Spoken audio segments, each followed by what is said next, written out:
जैसा दर्शन वैसा प्रदर्शन, जैसे विचार वैसा आचरण। ओवैसी भाईजान अपने विचार के अनुरूप आचरण में आकंठ डूबे हैं। खुद शांत चित्त हैं और उकसाने भड़काने का सारा रसद लिए मैदान में कूदे हैं।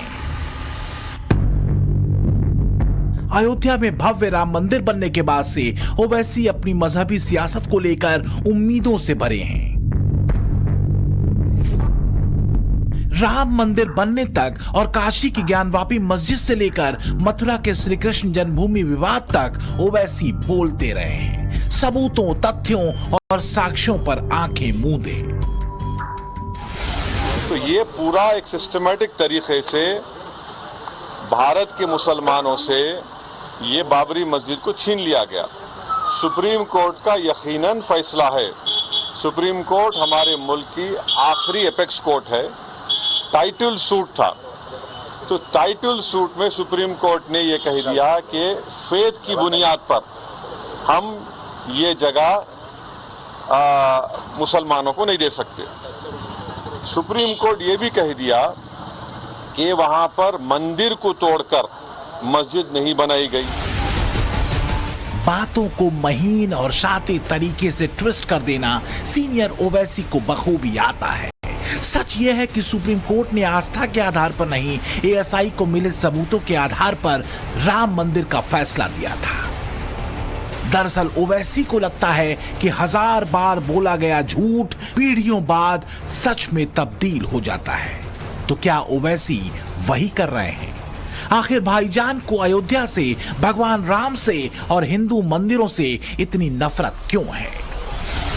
तमाम भारतीय मुसलमानों को अब आंखें खोलनी चाहिए। उन नेताओं को पहचानना चाहिए जो मुसलमानों को भड़काकर कानून उनके हाथ में देना चाहते हैं और उन्हें गलत रास्ते पर चलाकर झूठे मुकदमों में फंसवाना चाहते हैं। और जहां तक अयोध्या और का ताल्लुक है, जब सुप्रीम कोर्ट का फैसला आ गया है और अब वहां राम मंदिर बन चुका है और मस्जिद भी बनने जा रही है, तो ये इस तरह के बयानों का कोई असर होने वाला नहीं है। ओवैसी साहब, अब सियासी रोटियां सेकना बंद कीजिए। मुसलमानों के अगर हमदर्द हैं तो हमदर्द बन के दिखाइए, मुसलमानों के दुश्मन बन के मत दिखाइए। ओवैसी को जब आप सुनेंगे तो ओवैसी की धारा को समझेंगे। ओवैसी के हर एक मूव को देखेंगे तो उनकी राजनीति की हर एक चाल को समझेंगे।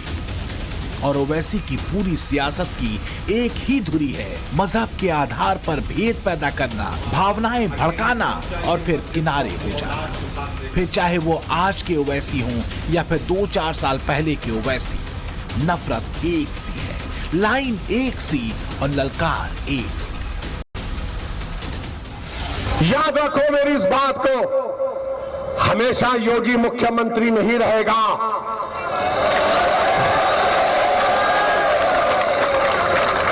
हमेशा मोदी प्रधानमंत्री नहीं रहेगा।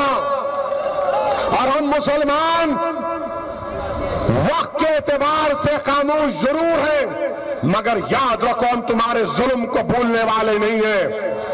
हम तुम्हारे जुल्म को याद रखेंगे। अल्लाह अपनी ताकत के जरिए तुमको निस्तो नाबूद करेगा इंशाअल्लाह ताला।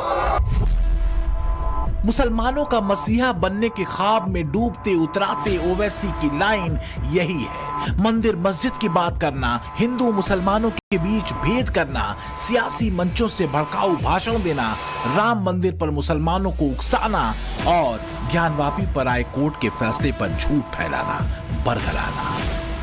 बाहिम्मत बनो, बहादुर बनो, बुज़दिली को छोड़ो, जालिम का साथ मत दो, मजलूम का साथ दो। मजलूम का साथ दो। डरने और घबराने की जरूरत नहीं है। अल्लाह हमारे साथ है। डरो मत, अल्लाह हमारे साथ है। जालिम जुल्म करेगा, मगर जालिम का जुल्म खत्म होगा नौजवानों। जब फिरौन नहीं रहा, जब नमरूद नहीं रहा, जब यजीद नहीं रहा, तो ये वक्त के नमरूद और फिरौन और यजीद क्या रहेंगे? सब जाएंगे एक दिन। रहेगा नाम तो सिर्फ अल्लाह का नाम रहेगा। भय, भेद और भड़काने की राजनीति वास्तव में ओवैसी की वही नीति है जो शांति के बजाय अशांति के घेरे को और बड़ा करने में यकीन करती है। विवादों के कोर्ट से सुलझने के बावजूद उसे मुसलमानों के साथ एक अन्याय बताने की भरपूर कोशिश करती है। सवाल यह है कि 2014 के बाद से 2024 तक क्या वास्तव में योजनाओं के स्तर पर मुसलमानों के साथ कोई अन्याय हुआ? आखिर क्या वजह है कि सरकार की योजनाओं के बजाय ओवैसी मंदिर मस्जिद के नाम पर ही सरकार पर हमले करते हैं? इसे समझिए जरा। और इसका सबसे अहम पैमाना है प्रधानमंत्री आवास योजना के तहत मुसलमानों को मिले घर। वित्तीय वर्ष 2017-18 में कुल 38,16,013 आवास बने, जिसमें 4,19,768 घर मुस्लिम समुदाय के लिए बने, यानी इनमें से 11% घर मुस्लिम समाज के लोगों के लिए बने। इसी तरह वित्तीय वर्ष 2018-19 में 44,72,414 आवास बनाए गए, जिसमें से 2,41,259 मुस्लिम समुदाय के लोगों के थे। इस साल कुल बने आवासों में 5% मुस्लिम समुदाय के लिए थे। वित्तीय वर्ष 2019-20 में कुल 46,63,818 आवास स्वीकृत हुए, जिसमें से 6,62,576 आवास मुसलमानों के लिए थे, यानी कुल 14%।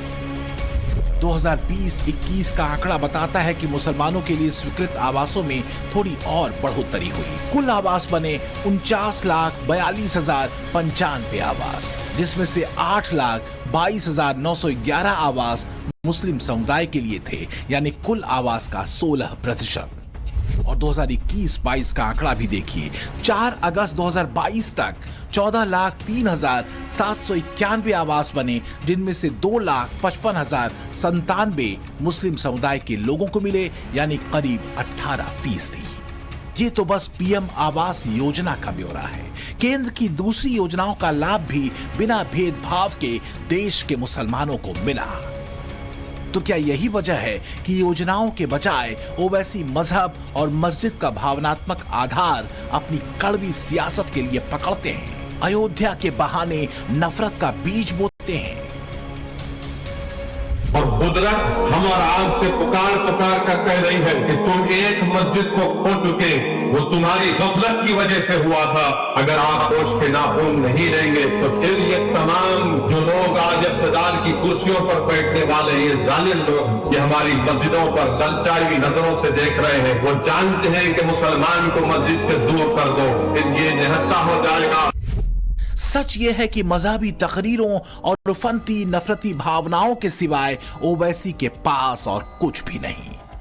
जिस उत्तर प्रदेश की अयोध्या में राम मंदिर का जिक्र कर वो मुसलमानों को भड़काने की कोशिश करते हैं, उसी यूपी में केंद्र की तमाम योजनाओं का लाभ मुसलमानों को मिला है। यूपी में 9 करोड़ लोगों को आयुष्मान योजना का सालाना 5 लाख रुपए का कवर मिला। इसमें 3 करोड़ मुस्लिम लाभार्थी हैं।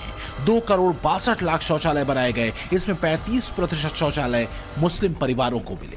पीएम गरीब कल्याण योजना के यूपी में 15 करोड़ लाभार्थी हैं, इसमें 5 करोड़ मुस्लिम लाभार्थी हैं।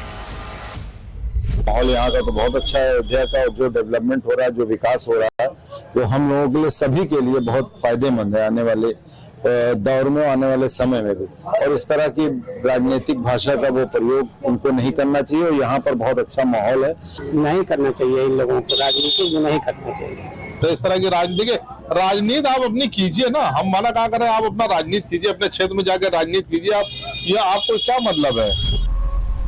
मंदिरों पर किचकिचाते, सांस्कृतिक राष्ट्रवाद से खींचते और बेतहाशा चीखते ओवैसी की नफरती तकरीरों की एक बड़ी वजह बार बार उनकी पॉलिटिक्स को मुसलमानों की तरफ से नकार देना भी रहा है।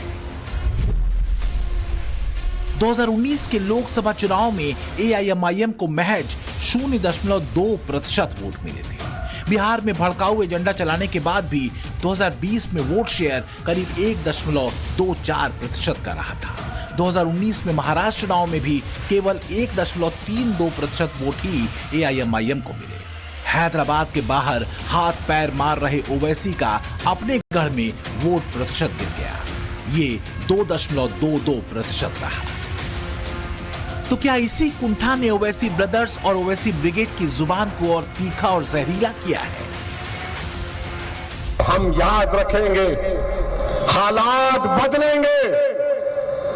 जब कौन बचाने आएगा तुमको? जब योगी अपने मठ में चले जाएंगे,